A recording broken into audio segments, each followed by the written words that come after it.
Welcome, everybody. This is John Paul Dutch Speed Selling, and this is the Raging Verbalist number 278 for those who are keeping track. And why wouldn't you be?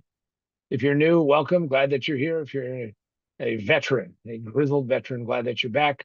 Raging Verbalist, we talk about a topic, variety of different topics, things that hit me in the head and make me say, we got to talk about this.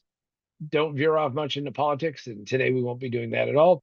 Catch us on YouTube and also our Facebook group, which is Position to Win Book, Position to Win Book.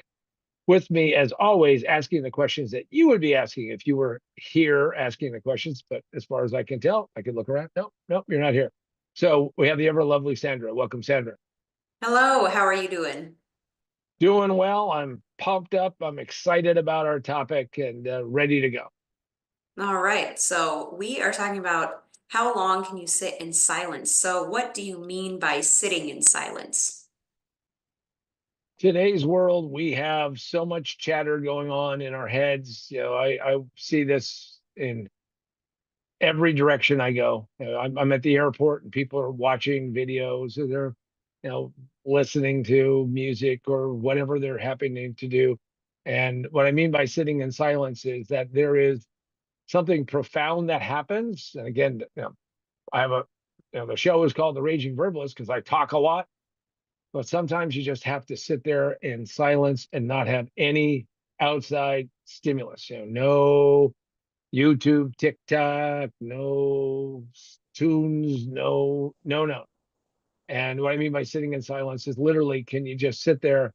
Now, most people become uncomfortable. In fact, we have been so saturated with stimulation that most people can't do it for even a minute or so. My suggestion is sit down, put on a stopwatch, and then see how long you can just sit there in silence with your own thoughts. And is silence even achievable in our hyperactive world? Getting harder because everybody has a capability of getting to the internet and getting to the world and getting things going. And I was waiting in line at the Costco the other day, and somebody was without a headset. Why haven't they learned that you can actually put in AirPods or something? And they were watching a YouTube video. I mean, it gets crazy. So people do that. So it's harder to achieve, but I think it's more critical than ever because I think it makes a difference to your own mental well-being. There's only so much stimulation you can have before I think you go into overload, and you see people who are just exhausted at the end of the day. At least your relatives working in the fields of Nebraska would work, what, 8, 10, 12 hours in a day, and they'd be good tired.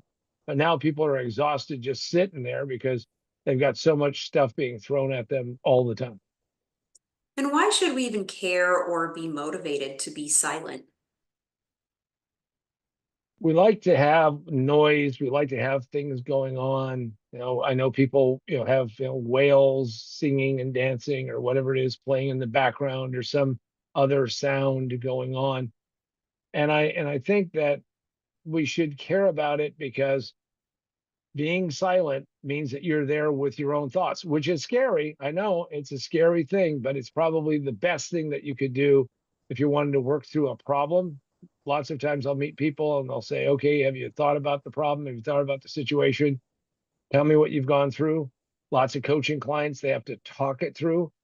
And most of the time they haven't really sat down and kind of gotten in touch with themselves. And that's, to me, that's the biggest motivation about grabbing some time and sitting down and being silent. And when did this silence revelation hit you?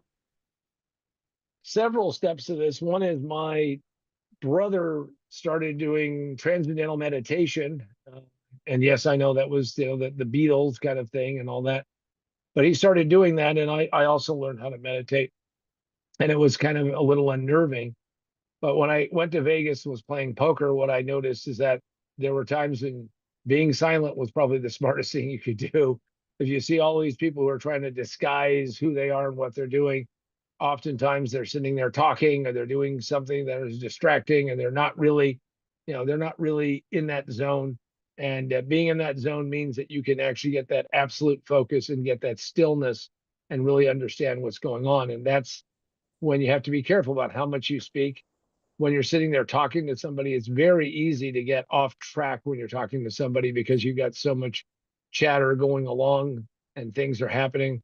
And so you got to think about, how that would work. If you're going to try to convince somebody of something, removing that distraction factor is probably a good idea. Also, a good idea is to read something and contemplate it. And I've got something for you to read right now, which is not being silent about it, but shouting it from the rooftops, if you will, which is my book. Most businesses fail in the first 5 minutes. It just takes the 3 to 5 years to realize it, Position to Win.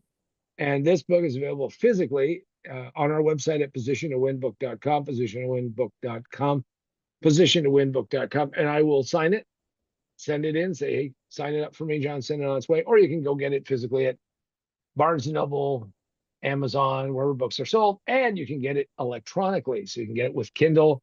You can get it with, oh, wrong way. You get it with Kindle, Nook, or Apple iBooks, and go check it out. Also, you can get on Kindle the Remote Work for a Better World, which will teach you how to do what we're doing now, which is doing things remotely and being much more productive and hopefully getting things done. And then that way you will have some more time to be silent. If you want to do a little bit of raging, best way to do it is get yourself the Raging Verbalist mug. So every day you have a little bit of that with you when you then go find some time to be silent. Okay, Sandra, where do we go from here? All right, so building on this revelation, what evidence did you find about silence? Well, being that I started learning about this stuff, so 50 plus years ago, it was fascinating to find out that this guy Mira Baba, who was somebody that Pete Townsend of the Who was a big follower of, and he was known as the Silent Guru. And from the 1920s until he died in 1969, he didn't speak. Now, what he did is he had a little board, and he would point out letters, and people would like sound them out and figure it out. But he didn't speak because that way he explained that he could get quiet enough that he could hear the origins of the universe. He could hear the sound of God. Now, I heard that and I thought, well, that's kind of fascinating and interesting because, of course, that's a long time not to talk. And when I first heard it in my reckless youth, I thought, well, I don't know if I could make it 10 minutes. But it's interesting because when you kind of learn how to condition yourself to be silent, it's interesting what you end up learning about yourself. And did you ever meet anyone who experienced this? So I've talked about this topic with people as I've met them. I've met a lot of interesting people. Met a guy at when I was doing my evangelism for the MIT spinoff, and interesting guy, Paul. And Paul and I started talking about a variety of topics. And he ended up telling me that his mother followed the Bhagwan. If you look up the Bhagwan, he had some problems in Oregon and stuff, but he went to India, which is where he was from. And the Bhagwan was a guru, and the Bhagwan had a silence room. And as a young guy, I would guess in his late teens, Paul goes to India, travels to India, and he gets invited to go into the silent room. And you live in the silent room, and nobody speaks. So he explained to me in very interesting detail about what it felt like to be in a totally quiet space. And the way they built it, the quiet room had no external sound coming in because it was totally silent. The design was to be silent. And the Bhagwan would come in and sit in the room for a period of time because that's where he actually meditated and did his thinking. And Paul made it, as he said, about 30 days. And something popped up into his young head and said, I think I got to get out of here. But that was a person who actually did it. I had tremendous respect for him, still do, that he was able to do it. Very creative guy, very special guy, very smart guy.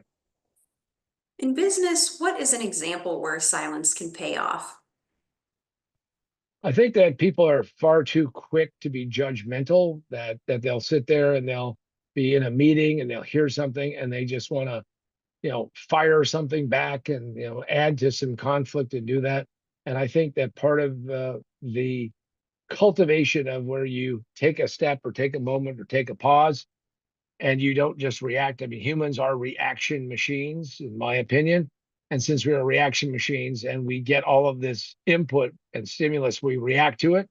And I think where it pays off in businesses are you start training yourself and those you work with that, silence is not deadly. Silence, in fact, is probably a good thing at times, to just be out there and just be quiet for the moment and just make sure that you can collect your thoughts before you say something. Now, I have a good friend, and he and I partnered on some deals.